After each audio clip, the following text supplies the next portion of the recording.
I just had the pleasure of spending about an hour and a half with Lori Rubinstein, who is, I believe, the executive director is her title of Behind the Scenes organization. An extremely important organization that helps people who are in need in our industry, especially people who are sick with debilitating diseases, cancer, or whatever. She talked about a gentleman who had a leg amputated, a lot of mental health concerns, that behind the scenes are working on. And by the way, they also have incredible Christmas cards or holiday cards that you can purchase from the site that support people in our industry. So Lori is a very smart woman, very interesting woman, and has just done incredible work between ESTA and behind the scenes. So I really hope you enjoy this podcast and episode 260. Hello, and thanks for joining today for Geezers of Gear, episode 260. This podcast is brought to you by Ultimate Support. For more than 45 years, Ultimate Support Systems has provided musicians with unique support solutions that are crafted with unparalleled innovation and quality. Ultimate Support has always been determined to invent, design, and manufacture the smartest support solutions and music accessories in the music industry. And that commitment to innovation continues to this day. Be sure to visit ultimatesupport.com, where you can learn all about their solutions for content creators, touring musicians, recording studios, and more. From acoustic treatment to best-in-class speaker stands, Ultimate Support has premium accessories that you can count on. And today's podcast is also brought to you by GearSource. Founded in 2002 with an ambitious mission to support live events, businesses buy and sell gear globally. Since that time, the company's transacted in more than 100 countries, selling over $250 million in sound, lighting, staging, and video gear. GearSource continues to evolve the platform for massive global growth, enabling localized currencies, payments held in escrow to protect buyers and sellers, AI-powered logistics behind a new logistics brand, and much more. In fact, the company has just released massive new features, including GearSync, with the ability to manage up to 400 listings at once, and NeedZone, an automated shopping assistant for hard-to-find items. Take full control over your gear with a visit today to gearsource.com.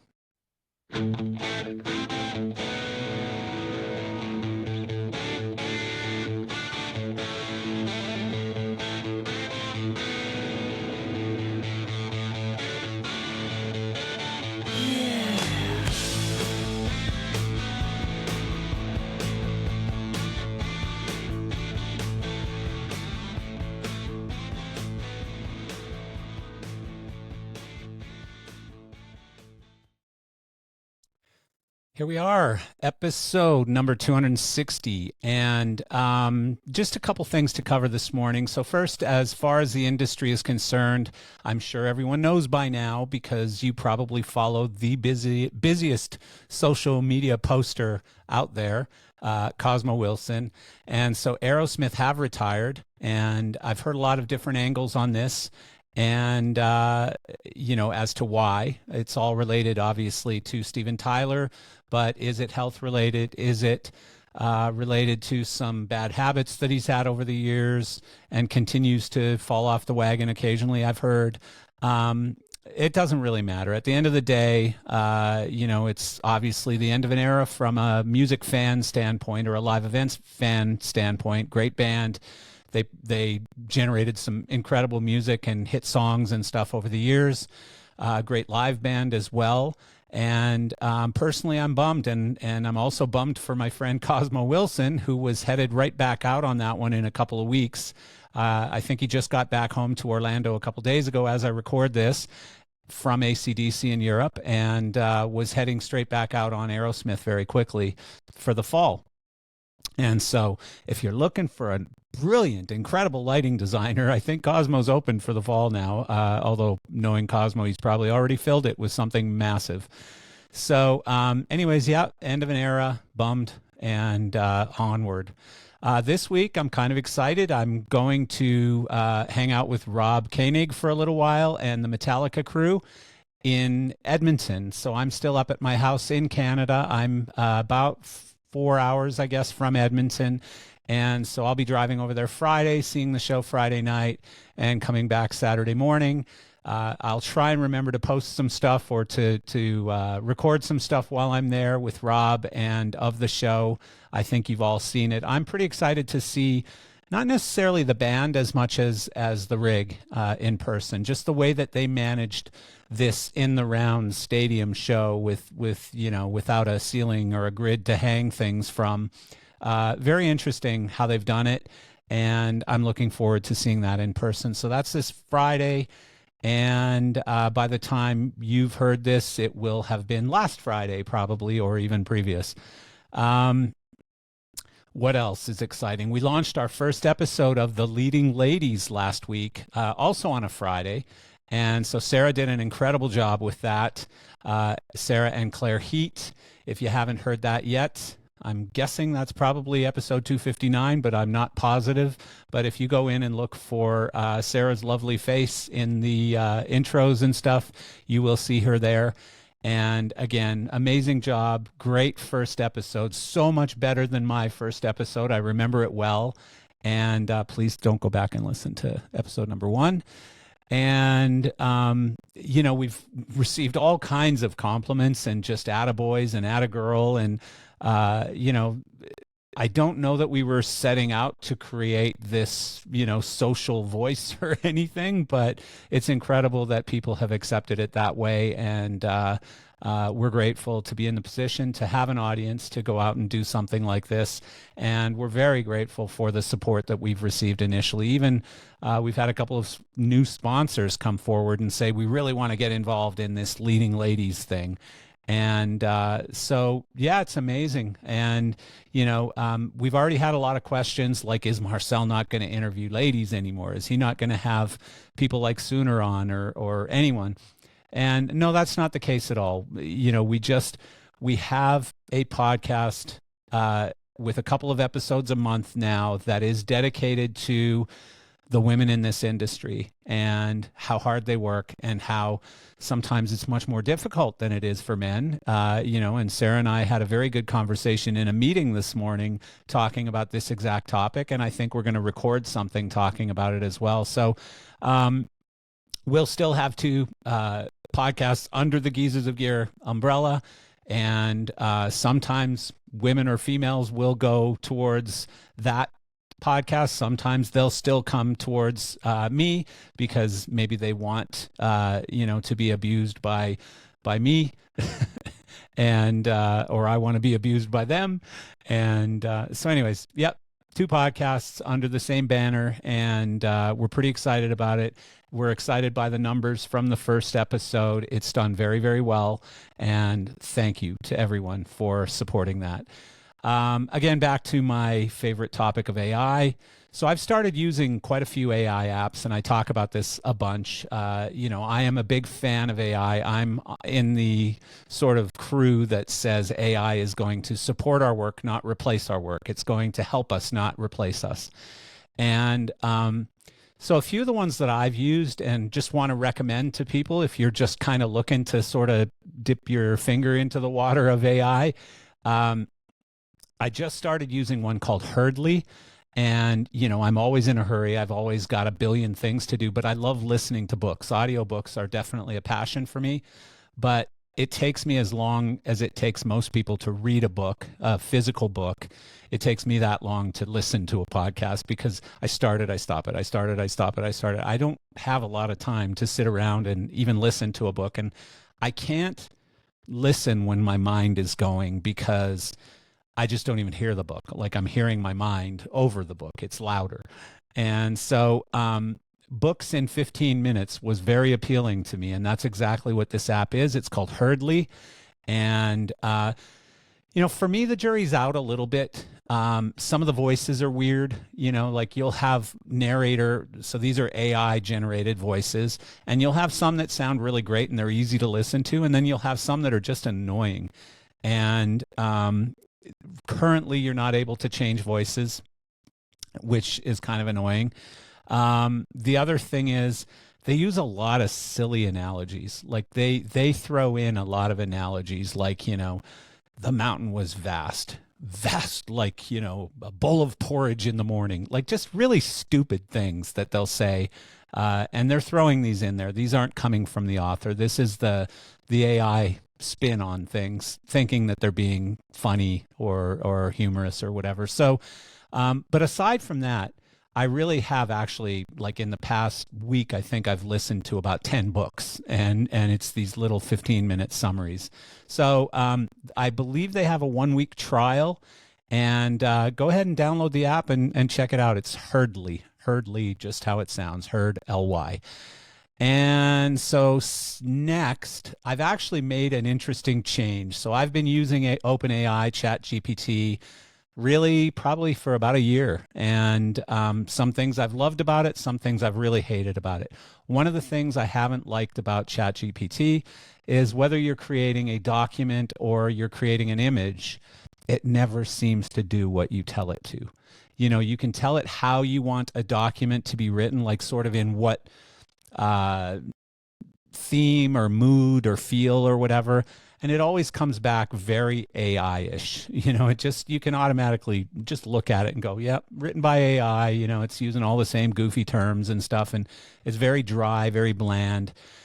And on images, like just a lot of really weird mistakes, 3 eyeballs, 3 arms, just putting words into the image that you didn't ask to be put in the image, or you say a company name or a brand name that you want in the image and it'll just put all kinds of other words in there and stuff. Just really annoying things. And, first world problems, I understand. But someone said to me, have you tried Elon's AI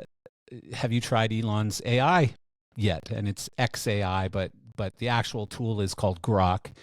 And no, I haven't. So I went on to Twitter to see how I could figure out how to try it. And you have to pay. So you have to become a premium member on Twitter, which I wasn't. And now I am. And so it just happens to be the same price as what I was paying for OpenAI anyways. And I get all these added benefits. I get a blue check mark on my name on Twitter where I never post. And so, anyways, bottom line is I love it. Grok is amazing. Grok has the same quirky, interesting, fun sense of humor that Elon does. And so when you have it write something with you or for you, it actually is sarcastic like I am. It's sarcastic like Elon Musk is. It's got humor. It's got spin and innuendo, and it's fun. And it just writes a lot more like I want to write. And so I have used it to help me write some things. Again, I would never create something on AI and then kick it straight out to the market. I just don't do that. So I'll have it write it on AI and then I'll go in and rewrite it. But at least it gives you a really strong framework. And so what I would say is on ChatGPT, that framework was maybe 30% of the way done. And on Grok, it's about 75% of the way done. So I have to do less editing. I have to do less thinking and adding. It's done a lot more of the lifting for me. Same with images. With images, I've had the exact same result. The images are more fun. They're less dry and boring. And so I've even gone in and had it make some images using the exact same prompt that I used in ChatGPT or DALL-E to create an image. I've gone into Grok and created an image using that exact same prompt and come up with a much better result from my viewpoint anyway. So check it out. Again, the problem is there's no free trial. And there's no like OpenAI, you can use ChatGPT for free. You just don't get all the features. With Grok, you have to pay to get it. And I think the minimum level to pay is $10 a month. So it's not a huge amount of money. Another one is InVideo.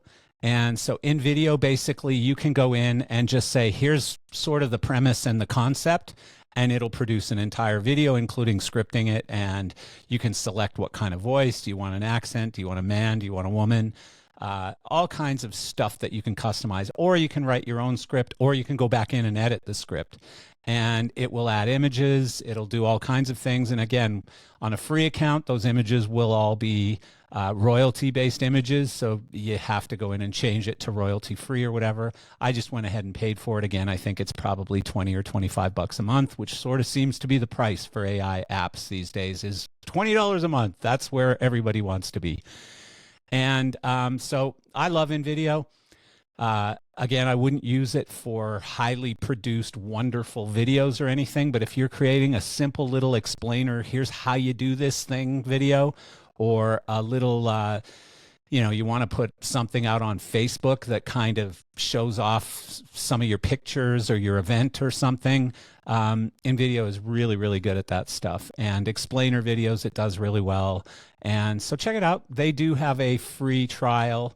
Again, it'll use images that have royalties on them. It'll have watermarks, and you won't be able to do as much editing and stuff. But and again, when I talk about editing on these things, I'm talking about editing from the standpoint of a CEO, not a video editor, not a writer, not any of those things. So these are really simple editing tasks that I'm doing. And then finally, Opus Clips. I might have even talked about this one before, but it's something that we use a lot, especially for Geezers of Gear. But I use it in other parts of my life as well. And so the cool thing about Opus Clips is what you can do is you can upload a video, and it can be really any video. It can be a video produced on AI, or a video of one of your shows, or a video of anything. And Opus Clips has just created a way of finding viral moments within that video. So let's say it's a 10-minute video. What it'll go in and do is it'll go and pick out 5 or 6 little under 1 minute sections. So you tell it basically where you're going to use these clips. If you tell it you're going to use them on YouTube Shorts, it knows that it needs to be a minute or less, but you could say, I want these to be 30-second clips. So you can select the time of the clip or where you're going to be placing it. On Reels, it's up to 90 seconds. And it just creates these clips. And I can tell you about 80% of the time, they're awesome. And then 20% of the time, you're like, weird. I wonder why it picked that out, and it ended so abruptly, and it just is awkward.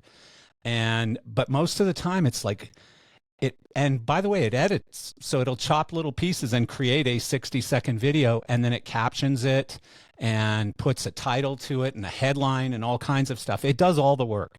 And I would say, again, 80% of the time, it's friggin' perfect. 20% of the time, it's bordering on unusable. So you just delete those clips and don't use them, and the other 80% you use. Great tool. Again, probably, I think we paid $100 for a year or something, so it wasn't expensive. Really, really, really useful app. Next, I actually wanted to try and do a screen share, but I think it's too complicated. You can go search for this. There is an AI-generated parody song about immigrants. It's a German song, and it's on the charts in the top 50 in Germany right now, by an artist called Butterbro, or a programmer or coder called Butterbro. Totally AI generated visuals. The song is AI generated, and it's on the charts right now. And the thing was just done as a joke, as a parody, and it's charting, and it's making this Butterbro person all kinds of money. So go check that out. I saw it on YouTube. You can just go search for it and you'll find it. And an interesting wrinkle in this, any of the fearful naysayers of AI are going to hear this and go, oh, see, I told you. So there's an interesting thing happening, interesting, sad, terrible. Publishers who are working with authors are selling academic papers right now. And so this could be happening with fictional, non-fictional, whatever down the road. But right now it's academic papers, and they're selling them to tech companies who are then using them to train these AI large language models. So they're using them for AI training, and they're earning millions from companies that they're doing this AI training for, and the authors are receiving nothing for their work. So you're an author, you publish a document, a manual, a book, whatever it is, through a publisher. that publisher is basically renting out your information, your publishing, your details, not for people to use verbatim, but to build that large language model, to build that the AI bot, the training to train the AI system, and they're being paid for that, and you're getting nothing. And so this is opening up a big can of worms on who owns what and who has what rights and things like that. And that is a fight that's going to go on for a long time, I believe. And it's scary. It's a really scary topic, and that's one that I'm on. Any of you who are fearful of AI, I'm on your side on that one, because you wrote it. You spent years learning that craft, and now they're just coming and duplicating your writings. And they're not, again, they're not just copy and pasting the stuff that you've written. That would be, plagiarism or theft or whatever you want to call it in any form. But what they're doing is they're taking that information, handing it to the computer and saying, hey, read all of this stuff and bank that knowledge.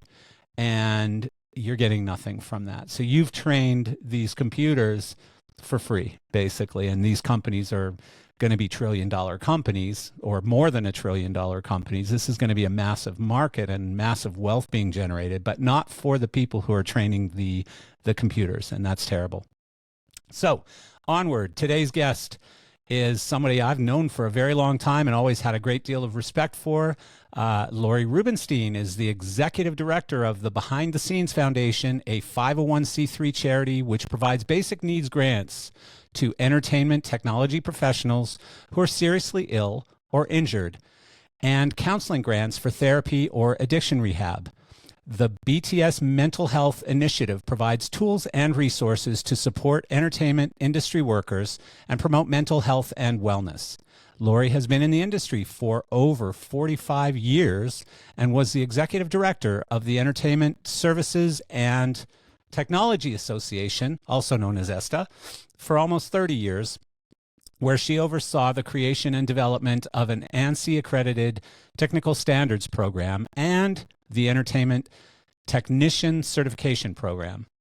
Her experience in the industry also includes working as a lighting designer and stage manager for dance, symphony, theater, and musicals, and for industry businesses, including a lighting supply company, a theater consultancy, and a manufacturer of entertainment products. Is that enough? Wow, that is quite a resume. So please join me and welcome Lori Rubinstein. Well, hello, Lori. How are you? I'm fine, Marcel. Thank you for inviting me to be a guest. Well, and thank you for being so incredibly patient with the process of getting into the studio today. It was a task. It was, but I'm glad we finally made it. Yes, me too. Me too. I've been looking forward to this. So I was thinking this morning, I had you on during COVID, and and I had a very specific situation. A guy who I was friends with on Facebook, who basically on Facebook was threatening to off himself. And so I was reaching out to this gentleman, and I didn't know how to handle it. And I remember reaching out to you and saying, what do I do? What do I do about this? Like, I'm not sure. I don't know where to send him. I don't know like how to say the right things or not say the wrong things. And I was really nervous about this, but I was very upset that, and by the way, I didn't know the guy well or anything. He was just a Facebook friend, like I don't actually, believe it or not, and I'm admitting this now, I don't know how many Facebook people I have now, but let's say it's 3,000. I don't have 3,000 friends, so I promise those people aren't all my friends. Um, but yeah, I remember talking with you about that, and we got into talking about, there were so many problems during COVID with people not knowing what to do with themselves, financial issues, all kinds of terrible things, that happened. So I'm guessing your your inbox became rather full. Well, and it wasn't just COVID. This industry is extremely difficult for people, extremely hard on their mental health as well as physical health, and Yeah. has been for a very long time. Everything was, of course, exacerbated by COVID, but the CDC statistics on suicide, which came out pre-COVID, the last ones came out pre-COVID, shows entertainment, sports, media, and the arts are grouped together as an occupation and as an industry. And it has the third highest suicide rate for men and the fifth highest suicide rate for women of all occupations. So these issues existed in the industry before COVID. COVID certainly exacerbated it for everyone in all parts of the industry. And the after effects continue. In the film industry, the strike, of course, has just doubled and tripled and quadrupled the effects of the pandemic on the folks in the film industry. Yeah. And other changes going on. So, we talked about starting our mental health initiative pre-pandemic. We realized something needed to be done. And the conversation worldwide was beginning to be a little freer, open up a little more about mental health, and we felt it was time for that to happen in our industry as well. I want to spend a lot of time talking about this, but I feel like we've started from the end, and I want to kind of go back first. So one thing I don't know, and I think because you've been involved as a like a director of these organizations, whether it's ESTA or behind the scenes, I tend to forget that you were actually a lighting person before all of that stuff, and I completely forgot until looking at your resume again yesterday when I was going over notes for the show and stuff, that you were at San Diego Stage, and I don't remember if I met you back then. I doubt it, but I completely forgot about that whole part of you, that you are actually a lighting person first, and all of this stuff became sort of a second and now primary career for you, obviously. So did you go to college to be a lighting person? I went to college to be a ballet dancer. Ah, interesting. Yeah. I received my degree in ballet, but I went to a very interesting program. The concept of it was that your first 2 years of college and your last 2 years of high school were basically repetitive of each other. So it combined those into 2 years. So I left high school after my sophomore year and did a 4-year college program. At the end of 2 years, I got a GE degree, and then I could take anything I wanted rather than having to worry about fulfilling requirements for math, science, etc. So I took lighting and stage management and all that type of thing in addition to the ballet curriculum. And then I danced professionally for just a year when I got out of college and stopped because of injuries.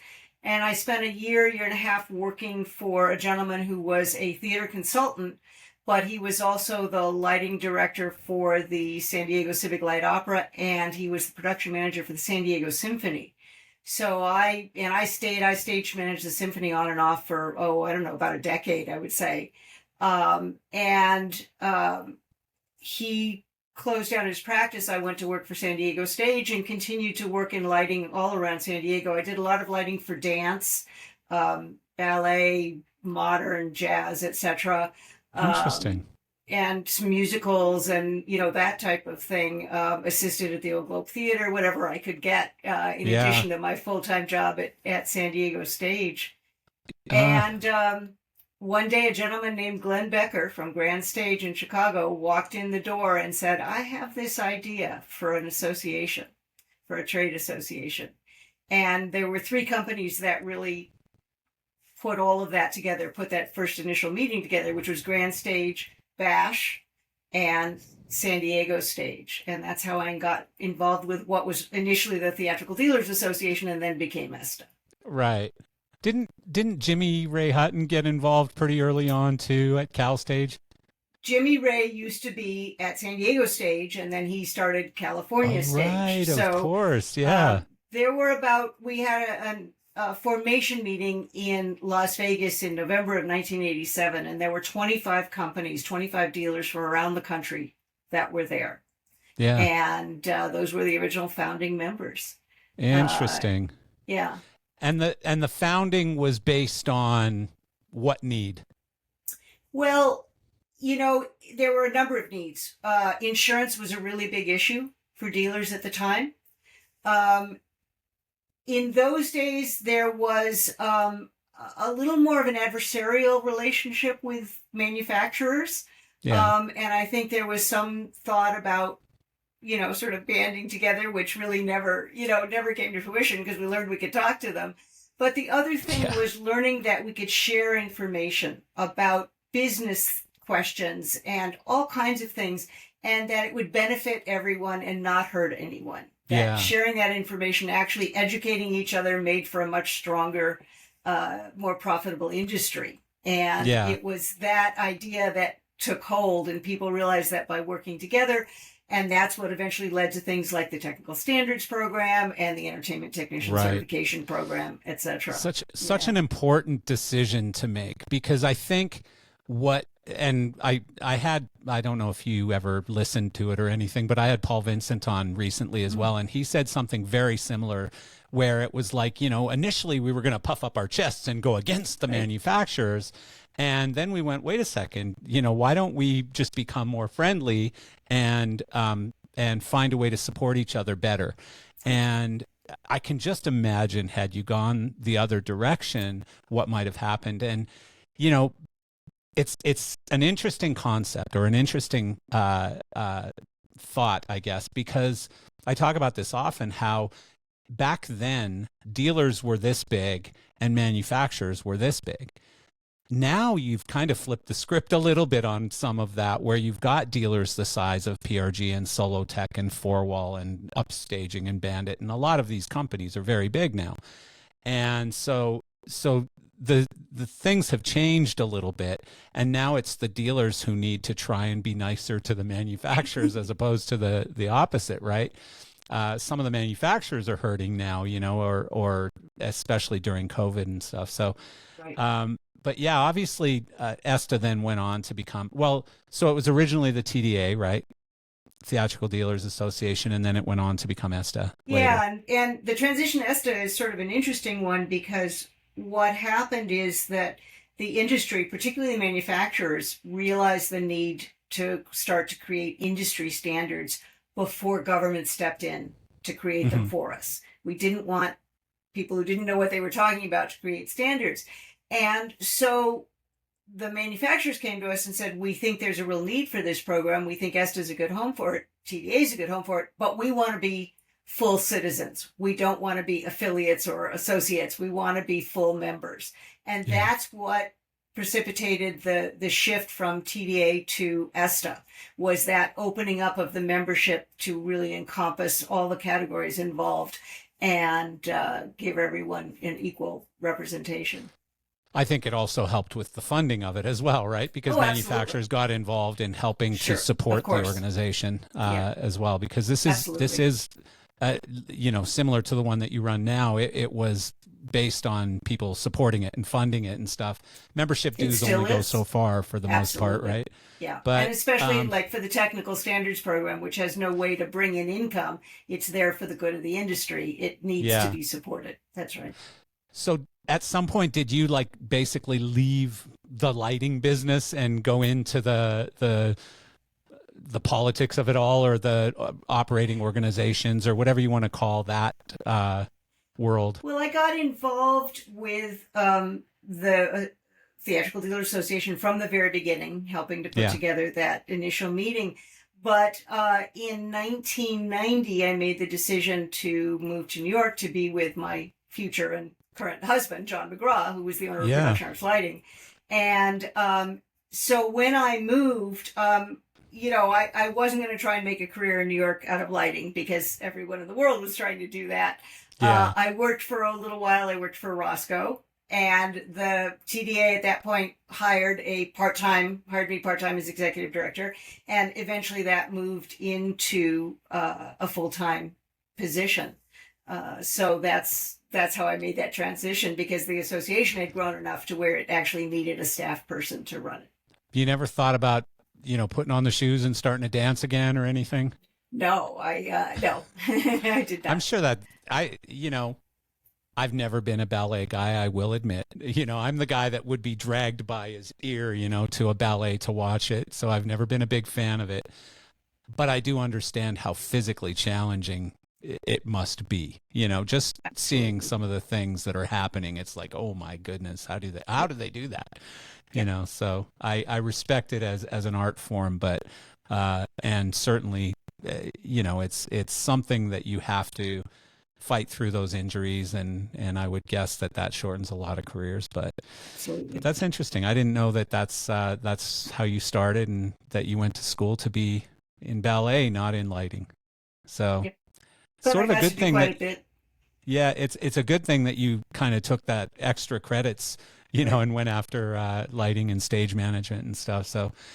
Um, so then, you know, Esta's going along, and how did behind the scenes come about? Because that's where I want to spend most of my time talking, is because I'm very interested in what you're doing in behind the scenes, and it's important. So, not that Esta isn't. We got, we kept either having people approach or hearing stories about industry members who were in need because they were facing serious illness or injury. Yeah, And there was also an educational component that we thought that the two things, the charitable component and the educational component, really belonged in a 501c3 organization rather than a 501c6 trade association. Among hmm, other things, fundraising for a charity. Obviously, if you're a C3, donations are tax deductible for individuals, for example, and it just made sense. And so we created the ESTA board voted to create the Behind the Scenes Foundation, but it is a completely separate entity. But obviously had very close ties. I mean, ESTA, I ran both organizations from 2005 through the end of 2017. So very close ties. ESTA has, of course, always been extraordinarily supportive of behind the scenes. And really that yeah, early support is what allowed the charity to get on its feet and get going. Um, and eventually in the evolution of the charity, we decided we really wanted to focus 100% on the charitable aspect of it. And so we actually, at the time, were developing an educational program that we gave to USITT, which they have continued to develop. And we focused 100% because we realized there was tremendous need out there. yeah, There are a number of industry assistance organizations who we work very closely with, but all of them have their various criteria, and we're really the only one that encompasses every aspect of the industry, from motion picture, broadcast, any kind of live event, etc. And not just the crews who are literally on stage, behind the stage, or behind the camera, but also for the people who work for the companies that design, that manufacture, that sell, that produce yeah. all of the things we know and love. So we're very, very broad. We also cover both the U.S. and Canada. Ah, interesting. Is there any push to become more global? It's not easy to become global, of course, Yeah, because of all the rules and regulations, etc. And there are charities in many other countries that serve those populations very well. yeah, So we really we talked about it at one point, but we've really decided we want to stay focused on the yeah. There's U.S. and enough to do. Canada. Yeah, Absolutely. there's enough problems just in Yeah. North America, that's for sure. Yeah. Um, yeah, so I don't even know where to start on this because it's such a big topic. And, you know, I know a lot of people who have benefited through your organization, who have received, you know, either financial help or other help through the organization. And it's so incredibly important. And so, I mean, can you tell me, like, maybe get into some of the, not necessarily individual stories, because obviously that's all private, but types of situations that have maybe come to you and you've managed to help people through, you know, a Sure. hard time or whatever it is. Sure. Yeah, the charity really has two main programs, if you will. One is our granting program, and the other is the Mental Health Initiative. So, on the granting side, there are two kinds of grants that we offer. So, the first is our what we call our basic needs grants, and this is for entertainment technology professionals, and that's a broad, overarching term, Yeah. who are seriously ill or injured, or if they have an immediate dependent family member, such as a spouse, a partner, a minor dependent child who's seriously ill or injured, and that's putting a financial strain on the family. Right. So we will step in to assist with basic living expenses, things like rent or mortgage, utilities, food, Yeah. those types of things, or medical expenses. We help a lot of people with either doctor bills, prescriptions, physical therapy, insurance, health insurance coverage, if they need help paying premiums. We aren't able to grant a lot of money to any Yeah. one person, but it's really designed as a bridge. So you have a lot of people, for example, who, are diagnosed with cancer or some sort of disease, and they're going to be out of work maybe while they have treatment, and need some help paying those bills, because most people in this industry don't have a significant nest egg saved up for a rainy day because they're Yeah. living paycheck to paycheck. And Yeah. even those who have health insurance, there's a lot of catch-22s in health insurance. For example, union members who are paying into health insurance have to bank a certain number of hours every quarter. And if they're ill or injured and can't bank those, they risk losing their health insurance. So How quickly does that happen? How quickly do they take your health insurance away? it just like if depends. You're It disabled? really depends. It's not immediate. But if Okay. someone is ill or injured for a lengthy period of time, it can become an issue for them. That's a problem. But Yeah. we're really designed, or let's say someone needs to go on either short-term or long-term disability. We try to bridge that gap between when their earnings have ended and when disability kicks in. And unfortunately, disability is just a nightmare in this country, Yeah. especially long-term disability. We've had people who can't get out of a hospital bed that have been turned down for disability. And you have to hire a lawyer and you have to appeal it. Ugh. So almost everyone is turned down initially. But it's just designed to take some of that burden off of someone who's already got enough on their plate because they're dealing with illness or injury, and to assist them to take some of that worry off. And we've helped so many people. A lot of people. This is a very difficult industry on people in terms of injuries. Right? It's a hard physical injury. So we see a lot of injuries: shoulders, backs, knees. You name it, hips. So lots of people who are having surgery, and need time to recuperate, kind of thing. Well, and it's not because people are maniacs or anything. It's No. just that, it's that show must go on mentality, and there's always a way to get it done, and somebody needs to climb the truss and take care of this thing. And, we're so willing to do the impossible to make something happen in our industry. So, and I always say things like that, like if you want it done, talk to one of these people over here, they know what they're doing. Absolutely. And it's more, we see more injury from years of wear and tear than actual accidents on the job. And we cover, it doesn't matter if there's an accident on the job or an injury on the job or outside of the job. Yeah. We've helped people who've been hit by cars and, that kind of thing. Doesn't have to be job related. But it is, a lot of it is that wear and tear on people, no question. Yeah. And of course, unexpected illness, diagnosed with cancer or heart attack or stroke or that type of thing. Yeah. Do you focus on education at all? Like, because whether it's the injuries that we just talked about, if you go to a typical rock concert, for example, and look at the stagehands, look at some of the people rolling cases off of trucks or whatever, we're not the healthiest bunch sometimes.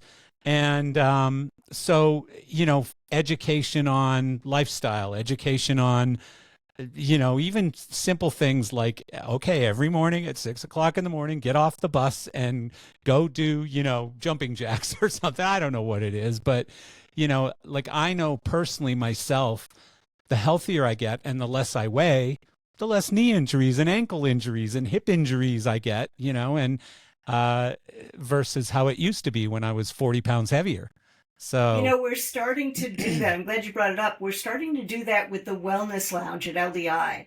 And we launched that last year and we're repeating it again this year. And what we've done is we've got 3 days of short 20 to 30 minute presentations all about wellness, all kinds of different aspects. Last year, Eddie Raymond offered 2 sessions about sleep and why sleep is so important and what happens to your brain and your body if you don't get enough of it. And those were very well attended. A session on nutrition. Luther Bell is doing how to eat better on the road, even if when you're eating from a gas station or a 7-Eleven. Yeah. There are ways you can still take care of yourself. Right. A simple David Linscomb from ETC leads a simple cup of coffee yoga, we call it in the morning. It's literally chair yoga in 20 minutes, what you can do to get your body off to a good start. We had a session on meditation.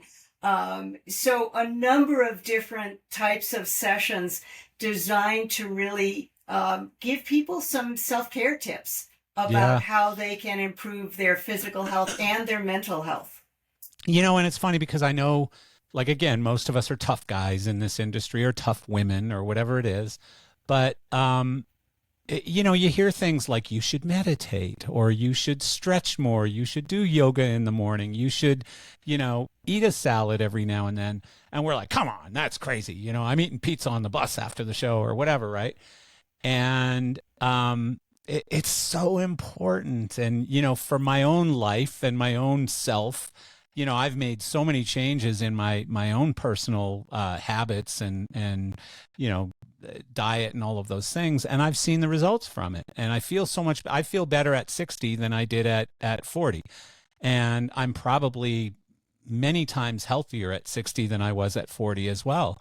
And I had to change, otherwise I was headed for what's the book, Outlive? I don't know if you've ever read it or listened to it or anything, but he calls them the four horsemen, which are cancer, heart disease, diabetes, and Alzheimer's. And, you want to avoid those four at least. And if you can do that, you'll probably have a much healthier, like a health span, not necessarily a lifespan, but and I was having this conversation with someone yesterday, if I'm going to live to 85, I want to live to 84 3/4, really healthy and doing the things I want to do, and then maybe have a short sickness and die.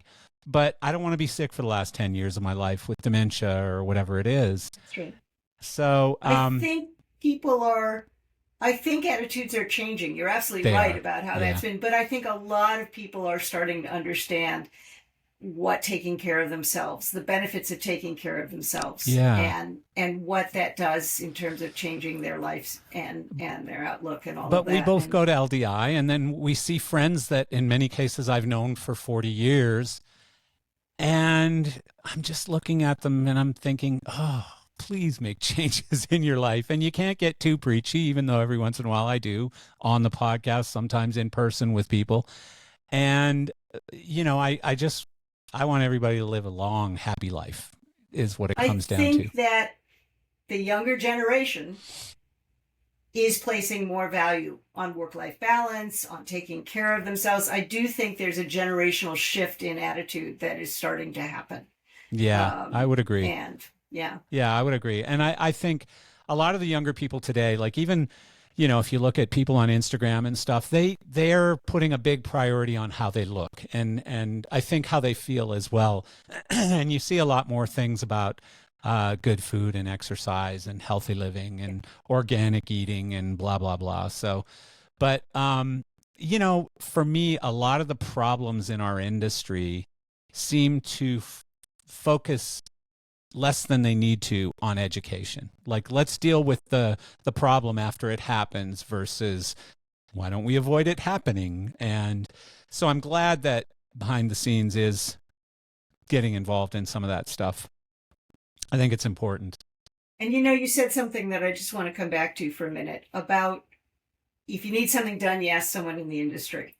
Yeah. And our folks are so used to solving everyone else's problems and being the go-to people that when something does happen to them, they are too slow to ask for help themselves. True. And it's something that we see with the grants is that people often wait until they're in really dire circumstances to come and ask for help because they're reluctant to.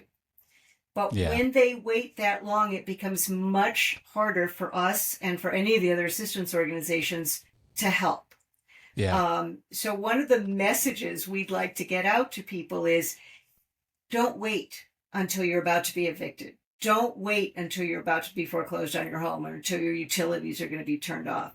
if you get injured, reach out for help. If you know you're going to have surgery next month, it's not too early to reach out and say, hey, I'm going to have surgery. I'm going to be out of work for 3 months. Can I apply? Yeah. It's much easier for us to assist when there's a little bit of advance. Well, and I want to get into some of the details of that too, because like you already said, basically you can only give out so much money to each individual because there are a lot of individuals and you're run on people's generosity. You know, how much funding you get is how much funding you give. And so obviously the industry needs to do a better job of supporting behind the scenes. I know there are other charities now, and my podcast supports one of them just because it's how it got put together. But and I think you and I talked after the fact, after we did it with this coffee thing that we do with Geezer's Grind Coffee, and it supports Roby Backstage. But like I know some people who just keep falling back off the wagon. They're either, addicted to drugs, or they're alcoholics, or they cause themselves mayhem over and over again. And I know one guy in particular who goes from living in a nice apartment to living in his car, to living on the road on tour for 6 months, to back living in his car. And sadly, like within that, there's so many problems that for some reason are not being addressed, or there's just not enough education or whatever it is. But like, first of all, if I'm out making 1,000, 2,000 a week, whatever the numbers are these days on a tour, and I'm being fed every day and I'm being housed every night, I'm not spending money on that stuff. Why can't I at least find a way to smooth things out so that money will sustain me if I don't have work for 3 months when I get back home? And so the question that I'm building up to here, sorry I'm spending so much time explaining it, but what do you do about repeat offenders? So someone comes to you, gets a grant, you help them get out of their car back into an apartment, and 6 months later they come back to you and say, I'm in my car again, I need more money. How do you handle that type of a situation? Well, I want to address a few things here. One is that so almost all of the industry charities work together on a regular basis. Roby has not joined that group of charities, but we work daily with the Entertainment Community Fund, the Motion Picture and Television Fund, Music Cares, the Will Rogers Foundation, and the AFC up in Canada. And we all work together to assist clients. Since we're all limited in how much we can do, by working together, we can provide more. And some of the larger organizations, Entertainment Community Fund, Music Cares, Motion Picture and Television Fund, have extensive programs. They have financial literacy programs, right, which try to help people learn how to manage their finance better. They have treatment programs. Entertainment Community Fund has a wonderful program. Well, they will provide case management, long-term case management to someone who is dealing with any kind of a substance use issue. From helping place people in a rehab facility to managing, helping to manage once they get out. So there are tremendous resources available to industry people. And part of it is making sure that the industry knows those resources are there. Yeah. And because we all refer to each other, that helps. If someone applies to us and I know that they have an issue, I can refer them, to the appropriate organization. So it's really the industry working together to help everyone, as much as possible. We're a very small charity by comparison. Now, those other charities, one of the reasons that they're much bigger is going back to the fundraising thing. Because they also help performers, they tend to get big name stars fundraising for them. Because we only assist the backstage people, our fundraising is really, as we like to say, one bake sale at a time. It's very much, we're entirely funded by the industry, for the industry. And fundraising is frankly more difficult because we don't have those stars signing on. But it is...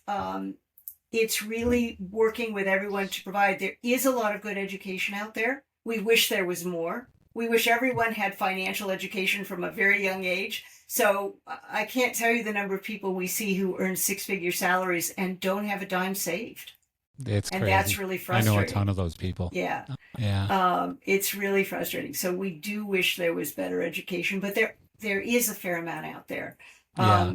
And there are work programs. Entertainment Community has a wonderful work program. So if you're in a downtime between jobs, they can help you identify, temporary jobs you can find, that kind of thing. So there's a Yeah. lot of really good stuff out there.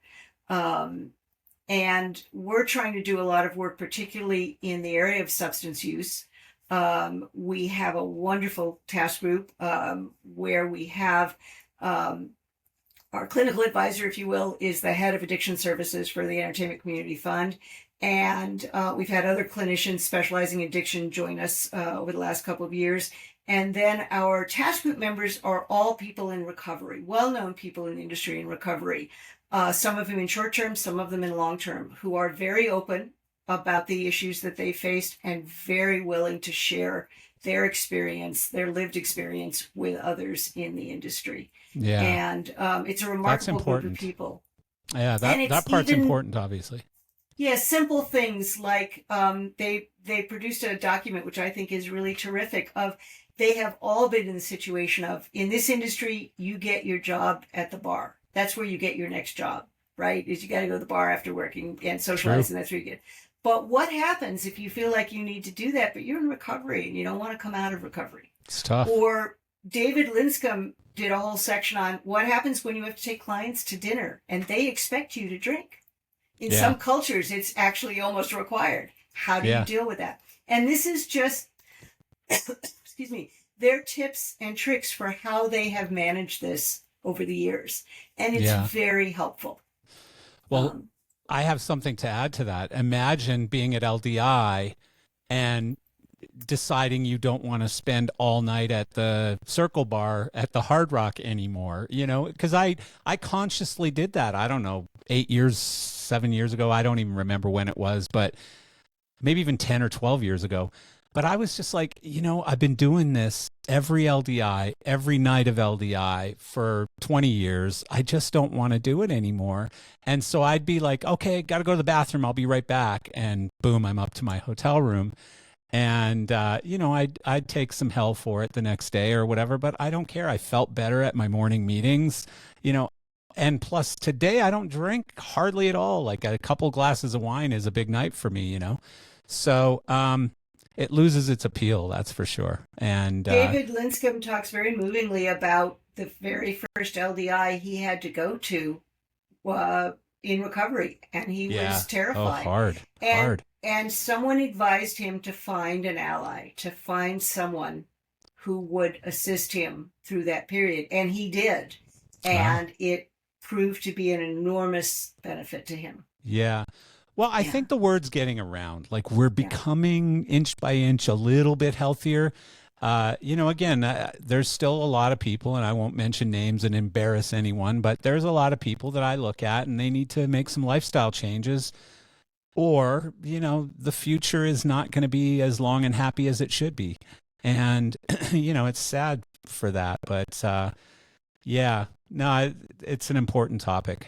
The whole sobriety thing and healthy living and yada And yada yada. just going to do a plug that currently the task group is working on a webinar, which we'll be offering sometime in the fourth quarter, which is about why, and it's focused on dealing with substance abuse in the workplace, but Hmm. it talks about why you would want to help someone and the fact that recovery is possible and these people can become Yeah, productive, healthy members of society and of the workplace, and how you go about helping someone. And it's just filled with lots of good tips because most people who have to, especially people in leadership positions, who have to deal with someone who works with or for them who is dealing with a substance use problem, have had no training. This goes back to right. the education. Have had no training on what to do, on how to approach the person, on what kinds of resources to offer them. And the purpose of this is to give them a start, to give them some ideas on how to approach that situation. So When is that webinar? It's fourth quarter, I think you said. We don't have So it's dates not set yet. scheduled yet. We're just finishing up the script. We actually did a test presentation in the winter for an invited group. They gave us some wonderful comments about the structure of it, and we've gone back and retooled some of it, and we're going to be doing rehearsal in another couple weeks, and if all goes well, then we will start to roll it out in the fourth quarter. Well, please send me information on it, and we'll be happy to share it on our socials and stuff as well, and Great. get people signing up for it. But I want to go back to a question that I asked you. So the guy who is living in his car, and you support him and help him get into an apartment. He goes out on tour with the Rolling Stones for another 3 or 4 months, comes back.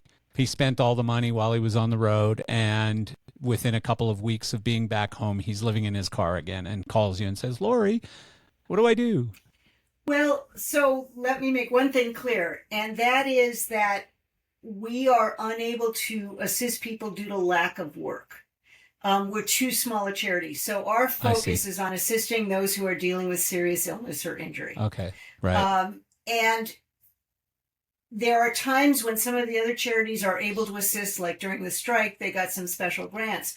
But for the most part, that is everyone's focus. And so, you try to have a conversation with people about putting together a rainy day fund and helping that. But we even find, for example, people who, let's say they have been injured to the point where they're going to be going on permanent disability, and yet they're maintaining the same lifestyle that they had when they were working and earning 6-figure incomes. Right.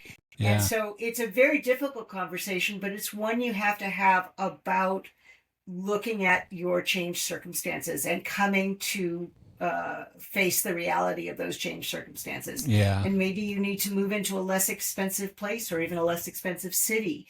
You can't eat out every night of the week or go to Starbucks every single day or, those kinds of things. So it is, it's trying to get people to face reality. It is not easy to do. But I understand. There is a limit to how much any of the charities can do. And for us, our focus really was on the people who are seriously ill or injured.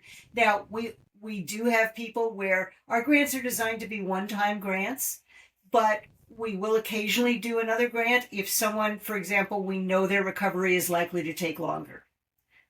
We have a gentleman who had an amputation, and he's come back to us, and permanent disability, he's been trying to get on permanent disability. It keeps getting delayed because that's how disability works. And he's in a very difficult place because he's not capable of earning his living right now. So, we did another grant to assist him. But it's really, these are designed for all the charities, these are designed not to support people. This is not another source of income. Yeah, yeah. This is to get you through a difficult place. Yeah, well, and I'm sure, place. Other than fundraising, I would think that saying no is probably the hardest part about your job. Oh, absolutely. Because people come to you in great distress. It is absolutely an extremely difficult part. Because the opposite is so true. It's so rewarding when you can call someone and say, we're going to pay your rent this month. Yeah. And, the reactions you get are just so heartwarming. A lot of crying, I guess. Yes. Yeah. But it is, it's very difficult because people don't necessarily want to take ownership of their actions. Right. I want to mention one other grant that we do, and this is for entertainment technology professionals. We are unable to offer it to family members, but specifically for the professionals in our industry. If they want to begin to see a therapist or if they need to go into addiction rehab, we can assist with the cost of those. It's called our counseling grants. And they're limited in amount, but we can generally get, whether it's paying a copay for a therapist or if they don't take insurance, getting them X number of sessions to at least get them started on that journey. And people have found it extremely helpful. That's fantastic. Yeah. I can't remember the organization that we just had a few weeks ago who has therapists available at shows like Coachella. Yeah, that's wonderful. For the big shows that can that can afford to do that, it's Yeah. fabulous. Now, Yeah. obviously, the majority of events can't, Of can't course. do Yeah. that. One of the things, though, that we did when we did our survey of the industry in 2019, we heard a common refrain, and it was how frustrated people in the industry were by not being able to find a therapist who understood anything about working in the industry, Yeah. right? They didn't want to go in and spend their time educating the therapist. They didn't want to be asked if they could get tickets for them for the concert the next Right. night. Or, Yeah. we had one person say that, who worked in the film industry, and say that their therapist said if they get anxious during the day, just to take an hour off and go for a walk in the middle of the afternoon. Oh my goodness. So we created something called the Entertainment Industry Therapist Finder. And it only includes therapists that have a knowledge of the industry, either because they've already had clients who were professionals in the industry, so in effect they've been educated by those clients, or they used to work in our industry themselves. And we've discovered that the mental health field is an extraordinarily popular second career for people from our industry. Yeah. There are lots of therapists out there who spent a lot of years working in the industry themselves. So when someone goes to the Finder to search, they know that the person is already going to have a pretty good basic understanding of the lifestyle, the hours, the stresses, the pressures, all that type of thing. And it really saves a lot of time, a lot of energy, because they can start to get right into what their issues are. Yeah. No, that makes perfect sense. I mean, it's it's massive. That's such a massive thing. Sorry, I'm trying to look this up. It's Chris Lyle is part of the organization, and I've just forgotten the name of his organization, sadly. There are Touring a couple Career that are Workshop. Workshop, yeah. Touring there are a couple, Career and Workshop, yeah. It's great. And the other thing along those lines that we've tried to do, you probably know that we're offering mental health first aid training for the industry. Right, yeah. And mental health first aid is actually a program that was developed in Australia in 2008, and it's now taught in about 25 countries around the world. And the premise of it is very similar to first aid. If you take a first aid course, you don't come out knowing how to diagnose someone. You're not a doctor. You're not going to perform surgery, but you know how to stabilize someone until you can get them to professional help. And mental health first aid is very similar. It's learning how to recognize the signs and symptoms that someone may be having either a mental health issue or a substance use issue, and how to start a conversation with them, how to listen non-judgmentally, how to direct them to appropriate professional resources, etc. And we think it's a really terrific tool for people to have. And we would love to see, every film set, every touring crew, every venue have a mental health first aider there that people can either go to for themselves, or you could go to and say, hey, I'm sort of worried about Pete over there. I think maybe he's having some issues. I don't know him very well. I don't want to approach him, but could you maybe start a conversation with him? But just someone who has the supportive management to do what they're doing. And we've trained almost 1,500 industry people so far. Wow. It is a standard curriculum, but what we've done is our trainers are all entertainment industry professionals. So they put the classes through the lens of the entertainment industry. And we limit attendance to only those who work in the entertainment industry, so that the conversations are very real and very pertinent. It's what Very people specific, experience. Yeah.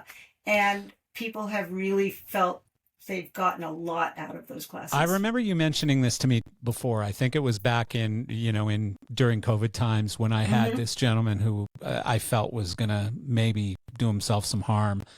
And I didn't have time to take a course at that time. I was just like, tell me what to say to him. I want to help this guy. But I think that's an excellent program. So when and how does that all work? So we offer classes, virtual classes, 1 to 3 times a month. We took August off, but we'll start up again in September. I'll post the schedule next week for September. And people sign up. You do about 2 hours of online pre-work, they call it. Yeah. And then there's a 6-hour live virtual class with a trainer. And it's extremely interactive. You go in breakout rooms sometimes. There's a lot of interactive discussion. So it goes very quickly.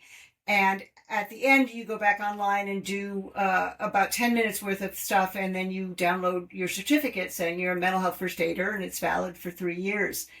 And we also do private classes. So we offer private classes of groups of 10 to 25. And those can be virtual or they can be in person. And I'll just mention for any of your listeners who are members of the IATSE, the Training Trust Fund will reimburse the cost of the class if you take the class and complete it. Wow. And we have, thanks to Chauvet, we also have a limited number of scholarships available for those who are not going to be reimbursed by the IA or by their companies. Very cool. So you said you're going to post the schedule. So where is that? Where will you post that? If you go to our website, so BTS Help, BTS is behind the scenes, help, HELP.org /MHFA for mental health first aid, you will see information about the classes, what's involved, how to register, and from there, once we get the September schedule up, because our trainers are all working professionals in the industry. Right. Excuse me. Yeah. We have to wait till they get their work schedules before we can schedule. Of course, yeah. Everything's always a little flexible in our world. You know, I mean, honestly, I talk to so many people all the time. Like, I think it would be something that I would even do. You know what I mean? Like, it's just something that I think if you're around a lot of people, and especially a lot of people in our industry, it's not that people are quacky or anything, like we're not a bunch of gypsies like most of the world thinks or whatever.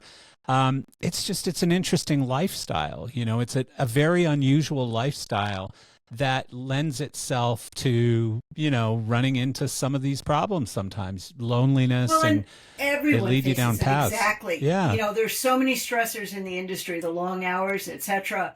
And you know, if you take first aid, chances are you may never actually have to use what you learned. Right. If you're taking mental health first aid, you'll find you use it every single day in your interactions with others.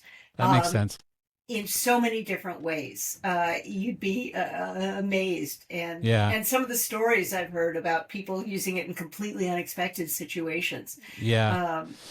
So going back to the grants, what kind of scale are we talking about as far as the number of applications that come in? Like, are you getting 100 applications in a month or 500 applications in a month? Like, is it? No, it's not that high. And part of it, I'll tell you an interesting dilemma that all the charities face. Part of it is getting the word out that this help is available. Right. And union members know about us because they have a centralized point of information. Right. They read their newsletters. They go to their union meetings. And for example, the IATSE has been wonderful about getting the word out about our grants, about our mental health initiative, all the locals. I've spoken to many, many locals around the country. It is the non-union freelance population that doesn't have a central point where they get their information. They don't necessarily go to the industry trade shows or read the industry magazines or, you know, that type of thing. So reaching those people has always been the most difficult thing for all of the assistance organizations. How do we tell them our services are available to them? Well, it's that, and then it's this incredible pride and ego of people not wanting to ask for help, I would guess, is the next problem as well. Yeah. No, it's an interesting thing. Like, you've got money and funding available and programs available to help these people, but you can't get to them to let them know. It's absolutely. It's incredible. And Marcel, I want to go back before I forget and make one comment, because you mentioned a couple times when you've tried to help this person who you felt was at risk. Yeah. There's a lot of information about suicide prevention on our website. Okay. And we joined a program run by the Crisis and Suicide Lifeline and its partners called Be the One Too.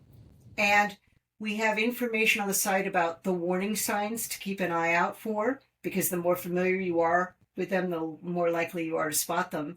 And then there are sort of 5 steps that are agreed by all the experts that you should take if you're concerned about someone. But what do they really mean? The first one is ask. And of course, everyone says, should you? So what we've done is we've written some sample guidance and examples, and those are posted on the website. You can download it as a PDF, as a PowerPoint.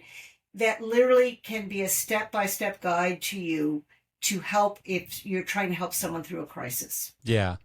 Yeah. So I mean, I was like everyone know that that's there to use at any time. right.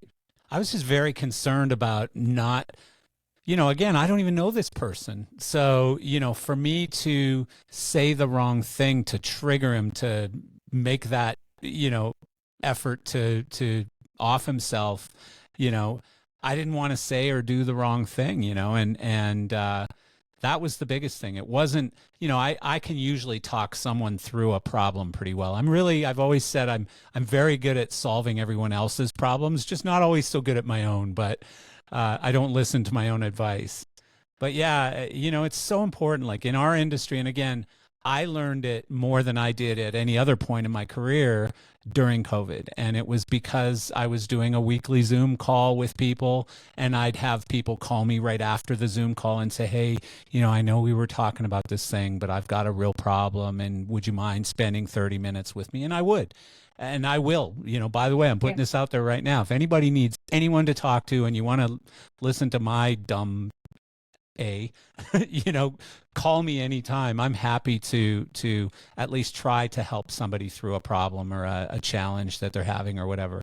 Well, and a big part of that, and this is the first bit of the guidance, is you absolutely should ask someone how they're doing and really mean it, and ask them if they're thinking about harming themselves. Yeah. Because all of the research shows that's not going to put the idea into someone's head.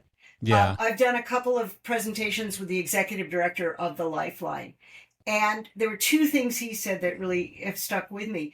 First of all, asking someone to think about harming themselves is not going to put that idea into their head. You're not going to bring it up. If they will have already thought of it if they're really serious. So don't worry about doing that. But asking tells them that you care, and it gives them permission to open up. Yeah. And it gives them permission to unburden themselves and to talk about what's going on. And that's a big part of it. If you can learn to listen and to listen non-judgmentally, that's a huge, huge way to help someone. The other thing he said, which really stuck with me, is more suicides are prevented every year by someone the person knows than by a mental health professional. So True. It means that all of us are the first line of defense, if you will, to Definitely. help and save I someone. completely agree with that, by the way. We're the people who are around them and see them every day. And we know that we can see that there's a problem developing, Right. Before it's all the way at, I'm holding a gun right now, Exactly. You can see it coming. So as far as applying for a grant, what does that process look like? Sure. There is a formal application process. It can be a little bit daunting to people, and there's a few reasons for that. First of all, of course, we need to assure that all our donors that we are spending their money appropriately. Yeah. The other thing that's been going on is that all of the charities have been seeing fake applications in the last few years, fraudulent applications. Terrible. That's so disgusting. We have to do a lot of vetting, but part of it is a really good exercise for people. For example, there's a page where you have to show your monthly budget, and most people have never sat down and actually figured out what that is. Yeah, really good exercise for people to understand what their money is being spent on. Yeah. And we require verification, medical verification of whatever the illness or injury is. So whether that's a letter from a doctor or a summary of a hospital visit or whatever it might be, we do need to see that. We ask for someone's most recent copy of their most recent bank statement. Right. Because we want to know that they're not doing a lot of online gambling or that kind of thing. Yeah. And trust me, we've seen that, right? Well, I could imagine at one point you've gotten a call from someone saying, and you say, what do you need the money for? And they say, well, the new iPhone 13 is out and I got to get that because mine is an iPhone 10 and all my friends have 12s and I need to get the 13, Well, so please give me $1,000. One of the things that we do is all of our grants are vendorized. Meaning we pay the landlord, we pay the mortgage company, we pay the utility company, we pay the therapist. Right. Because we want to ensure it's spent appropriately. Well, because chances are it wouldn't be. There's a reason. Sometimes there's a deeper reason that you're in that position. That's right.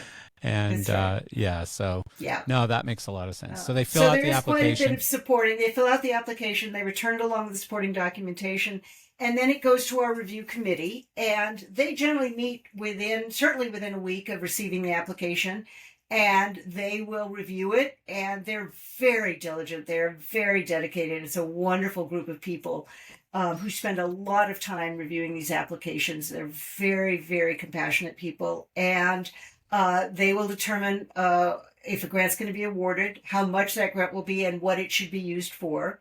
And then I'll coordinate with the grant recipient immediately. I can issue payment immediately. So if it's a check or however it's done, or if they're putting me directly in touch with the therapist and I'm working out the details with the therapist, or I'm doing something through an online portal, but payment can be issued essentially same day as the grant is awarded or within a day or two. So the whole process is a couple weeks, maybe. Yeah, I mean, it's much of it is dependent on someone submitting a complete application Yeah, with all the supporting that's the hardest documentation. part. Yeah, If we get that, then it's a quick process. yeah, If we don't get that, then it can draw out for a lot longer in terms yeah, of getting that information from people. yeah. But we work with them, we coach them through the process as much as possible so that it's not too difficult. Do you still do the Christmas cards? We do. That's We do have a amazing. wonderful, wonderful crop of Christmas cards this year. So, for those who don't know, every year we get designers, everything from Tony Award winners to high school students who design holiday cards for us. The only criteria we give them is that it has to have a ghost light in it, which is, of course, Yeah. our logo. And all the proceeds, of course, go to support the work that we're doing. And those are Yeah. available online at btshelp.org/holiday cards. And I've bought them a couple times, and everyone who got them loved them and Yeah. thought it was the most unique card they got or whatever. People outside the industry specifically. Mm-hmm. But yeah, it's a great program, the holiday cards, and it's been going forever. Yeah. I mean, literally as Since long as I can remember, since the beginning of since we started the charity, organization, yeah. 2005. Yeah, Yeah, we've had yeah. wonderful designs. This year's crop is a set of absolutely gorgeous designs. So, Yeah. Going back quickly, just back to ESTA, Mhm. how did ESTA, like, so I remember ESTA, and you might not know this, and I don't know if I've ever brought it up to you, but I remember going to a few ESTA meetings when you were doing the fog and smoke thing. And at the time, I was the VP or president of Martin, and we had a fairly large smoke and fog division in our company. And so I thought I just had to show up and hand a check over. And then suddenly I got roped into being in some of these meetings. And I was absolutely the wrong person, I will admit, to be in those meetings. I'm not very technical. I'm probably not the most patient person in the world or diplomatic. And so to put me in that committee was probably way more painful for them than it was for me. But how has it evolved from that? Because that was probably 1994 or 5 when I did that. How did it evolve to where you were no longer there, but most recently? Well, sure. I mean, the program was formed in '94, Okay. and we were just getting started. But here's what the program is all about: it's industry experts, so technical experts, coming together to write standards that, health and safety standards, interoperability standards, etc. So it's really, think about things like DMX or ACN, etc. Think about temporary outdoor structure standards. It's flying performers. It's getting the experts together to write a standard that helps to ensure a safer or more productive industry. On the control protocol side, it's so not every rental house doesn't have a gazillion black boxes, right, Yeah. sitting in their rental inventory. On the safety side, it's to prevent accidents. The forensics reports for Indiana, both forensics reports cited the fact that the standard was not followed. And it's this idea, again, of industry coming together to create standards, having the experts in the field create the standards.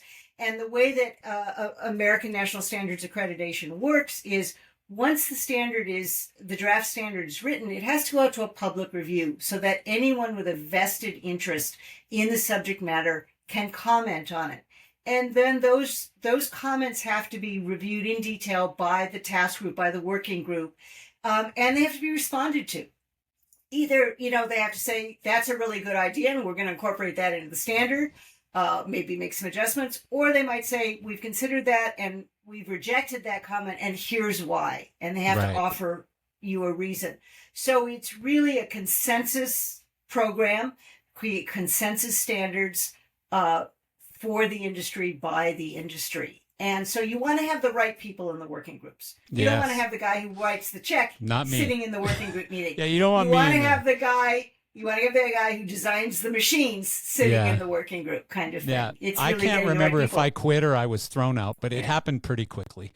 Whatever it was, I didn't last long. At any given time, there are hundreds of people involved in the technical standards program, and over the course of its lifetime, probably thousands have been involved as standards. A standard will be worked on, and one of the things that ANSI requires is that every 5 years a standard be reviewed.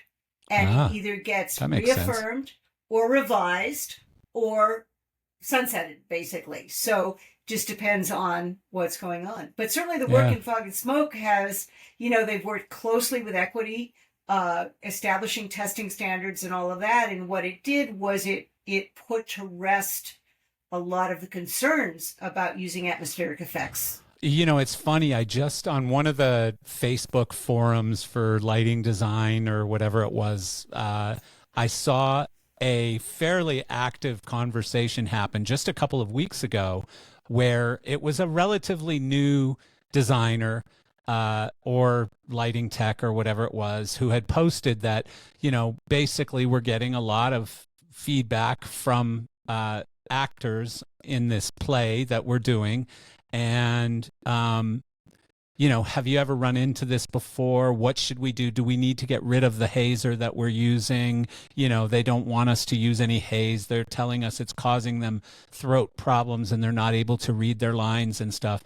And it just went on and on and on as far as you can imagine the comments, everything from actors are a bunch of prima donna poser wannabes and, they're just talking smack, all the way to, here's the real technical information that you need to know. But the bottom line was it's generally safe. Most people are just overreacting. They see smoke, so they think it's impacting them like smoke from a fire would, and it's really not. And there's a lot of information available on ESTA's Technical Standards Program website about that. Yeah. Well, that was I believe the very first standard they tackled for some reason. Not the very first. Very early. The very first standard was the wire rope ladder standard, E1.1. Yes. And I'll tell you a very early story about that. There was a fatality at a tour down in Florida, and someone sent us a clipping from a newspaper that quoted the OSHA inspector as saying, I don't know what these wire rope ladder things are. We're going to have to look into that. And we overnighted the wire rope ladder standard to that OSHA inspector, and he immediately wrote us back and he said, thank you very much. I can now eliminate that from my inquiries. Wow. Because he saw that it had been built to the standard. Wow. That's really cool. So last topic that I want to cover. So a lot of people listening to this are probably younger, and I know it's called Geezers of Gear, but our audience, actually the core of our audience, if I remember correctly, is like 30 to 44 or something like that, the demographic. And so a lot of people in that age group don't remember a company called Production Arts, which was run by a couple of characters named John McGraw and Steve Terry. And the company was ultimately sold, I believe, in the late 90s, early 2000s to Jerry Harrison Production Resource Group. And I think Steve stayed for a while at PRG and then went on to ETC after that. But John, I believe, as I recall, because I think he told me himself that I'm just getting out of the business, and he retired. And so he was one of the smart and lucky ones. And so this is, of course, Lori's husband, John McGraw. And honestly, I haven't spoken to him since. So what's he up to? The sale actually happened in June of 1998. Okay. And he has, of course, was active on a number of boards, including the Gilbert Helmsley board for a number of years. Um, what he has done has allowed me to do what I do. Yeah. He takes care of everything in our lives so that I've been able to Wow. focus on first ESTA and then behind the scenes, and Yeah. has allowed me to work the kind of hours I do and put the kind of energy and focus into what I do. He has been my supporter in every possible way that you can imagine behind the scenes Yeah. for me and for the organizations. Yeah. Well, I mean, he was a monster of a human in the business, and production arts. For those who don't know who Production Arts was, they were the standard. They were the gold standard of lighting in our industry. I mean, they were just such an immaculate, perfectly built company from a standpoint of, if Production Arts was doing a rental or an install, just basically forget about it. It's going to be perfect. It's going to be great. And their standards were so much higher than anyone else's. And I know that because when I started at Martin and I went to New York and I went to call on those guys, Steve Terry put me through the ringer. And for the first probably 4 or 5 visits, there was just no way he was going to use anything with a Martin logo on it because in his mind, it just wasn't up to what it needed to be.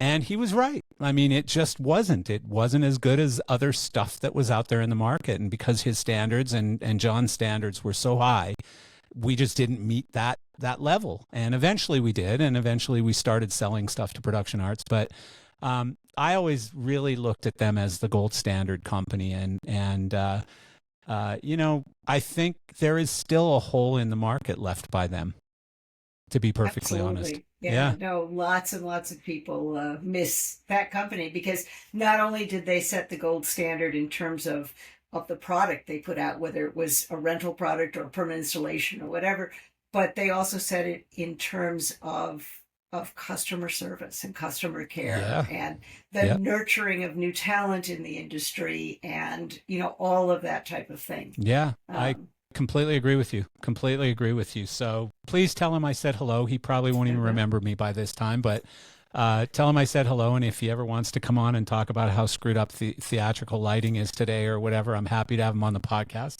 He is a geezer.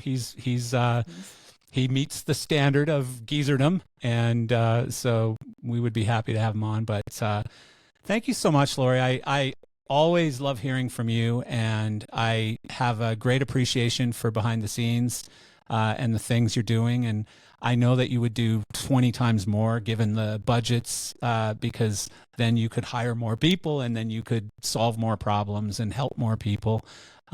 But this is the challenge with charities, of course. it is. Yeah, you can only And I'd spend love what you to get. just, we've touched on a number of the programs within our mental health initiative, but just to let people know there's a lot more there. And if they go to btshelp.org/mental health, they can see all of the various tools and resources Absolutely, that are yeah. offered. Yeah. Well, and I know, you take on a lot of the social stuff too, right? Like, whether it's racism or just accepting everyone and inclusion and all of those different topics that are so important these days, which is also good. I know we talked a lot about things like, substance abuse and health and sick people and things like that. But you're really trying to sort of raise up the standards of how people treat each other in the industry as well. One of the things that our survey showed was how prevalent bullying and harassment and intimidation still were in the Really? industry. Huh. And we knew that, but what surprised us was that we heard it across every part of the entertainment industry. We heard it from every age group, every racial and ethnic identity, every sexual and gender identity. And so we have a really extensive Stop Bullying campaign. Lots of tools and resources available on the website. And one of the things that we offer that people have found really helpful is we offer, thanks to the sponsorship of the IATSE International, quarterly bystander intervention in the entertainment workplace webinars. So these are just free 90-minute webinars that teach people real tools, actionable items that they can use if they're witnessing bullying and harassment happening in the workplace, that they can use to safely intervene. And it's given people a real set of tools to go out and make a difference in their workplaces if they see that kind of behavior happening. So drop the web URL again for us, and how people can reach out. And I want people to share this too. Share it on your socials and share it, obviously, besides funding and besides all of these other things, one of the things Lori said a whole bunch of times here is get the word out. And, you're not spending tens of thousands of dollars every month on Google advertisement or on Facebook ads or whatever. So sometimes it's hard to get, or it's easy to get lost in the noise that's going on in the world. And so, share your web stuff. So btshelp.org/mental health will get you to all of these programs. It'll get you to the Stop Bullying campaign, to mental health first aid, to the suicide prevention information, and everything else that we offer. And of course, there's a link there to the main page where you can find out more about our grants. You can donate. You can find out about a new program we have called Ghost Light Groups, which is industry people coming together to do something they love, riding a bicycle, running, seeing movies, reading books, whatever it is, and turn it into fundraisers for the charity so that they're helping their colleagues. So there's lots of information available on the website. So good. Well, thank you, Lori. Appreciate having you on. And again, say hello to your husband, and best of luck with everything. You going to be at LDI? I will. Yes. I'll see you there. Putting together a terrific wellness lounge for LDI this year. Awesome. I'm doing something secret at LDI. Ellen knows, but nobody else knows. Okay. So it'll be fun. Great. All right, Lori. Thanks. Have a great day.